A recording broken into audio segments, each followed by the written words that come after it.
Hi, I'm Goldie Guild. Hi, I'm Goldie Guild. And I'm Mycah. And welcome back to our channel. First of all, I want to talk about the elephant in the room. Something happened, and by something happening, I mean a heat wave, and we don't have an efficient air conditioning system, so I was literally dying of exhaustion, and the thought of putting myself in a plastic wig and heavy makeup, which I totally don't have on right now, made me want to die. Okay. So, today we'll talk about Red, White and Royal Blue, the latest gay rom-com featuring a British Prince Henry falling in love with Alex, the son of the President of the United States, played by Uma Thurman. So the film is based on the homonymous novel by Casey McQuiston, and it was published in 2019. I remember seeing this book on the shelves, but I never read it. I don't know why.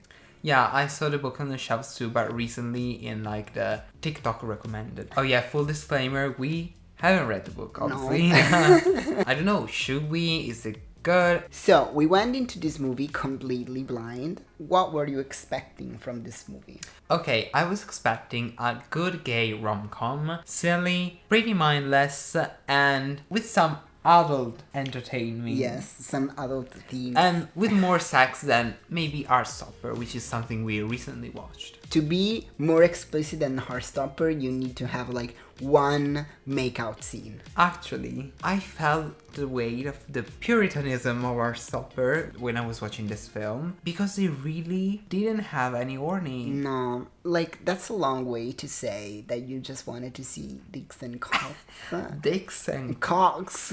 So we have a list of topics. The first one is obviously the sex. The sex. Sex on legs. Heartstopper has a crazy lack of warning, as we just said. So let's say the first point on this list goes to red, white, etc.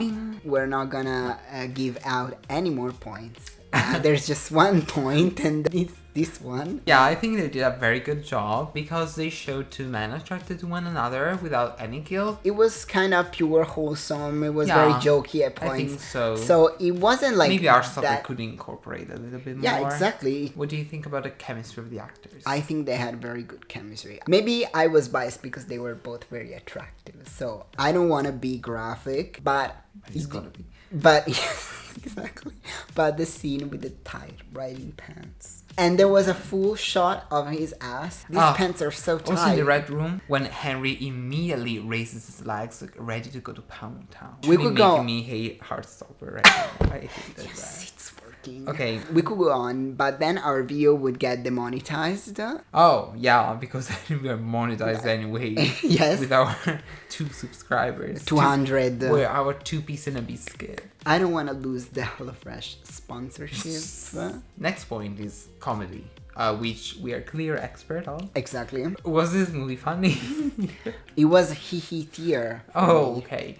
See how we constantly call back to our previous videos, like, you have to be an expert of the lore. The woman from the campaign team, Zara. Zara was a lesbian for me. She gave me lesbian energy, but then I discovered that she wasn't talking about her lesbian lover, but the equerry of Henry. What's an equerry? A butler. See, we're comedy geniuses. Like the writers of the movie. Exactly. One of us is a writer too. You will never guess who.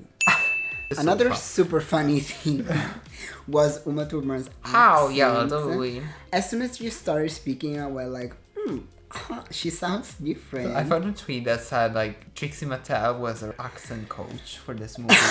The whole hallway smells like cum. Is that molasses on your sheet? In the scene where she explains prep, and if you're a bottom, we can get you on prep. That sounds like an old man. If you're a bottom. Are you a gay? We mentioned Uma Thurman. Uma Thurman. Uma Thurd. Uma Thurman. Great drag name. I'm a third. I'm a third man. I'm a third man. That's a drag king name. I'm a third man. Drag kings many drag kings are watching us right now. Are watching us. Anyways, see, the wig keeps the brain inside. If she's anyways, what would you do if Uma Thurman would suggest PrEP to you because you're a bottom. I would comply immediately. I would do it. I would say, Mommy, let's go to a pharmacy. Let's go. What kind of Okay. accent is that? The innuendos were really funny. Yeah, I gigged. I giggled. I You gigged. gigged? I gigged. Me, when I have a gig, I gigged. I giggled a bit. My fave when he grabbed Henry's ass and told the Prime Minister and the President that they liked themselves better against a wall. I think a good amount of comedy came from the tweets. They went in on the budget. The budget was kind of like us. Low budget. Low budget. And kind of... Fact. No. And the CGI was not great. I'm an AI. I don't really exist. If you go on Twitter, if you want anyone else's opinion about us, you can... Why would you though? You can type red, white, etc., budget, and you find stuff like this. It is actually so funny that they had to film Red, White, and Royal Blue on a budget of $20 and a dream because The Summer I Turned Pretty requires a minimum of 9 Taylor Swift songs per episode. Or the set builders looking at the Red, White, and Royal Blue budget left over after animating all the texting. That's true. The texting was like...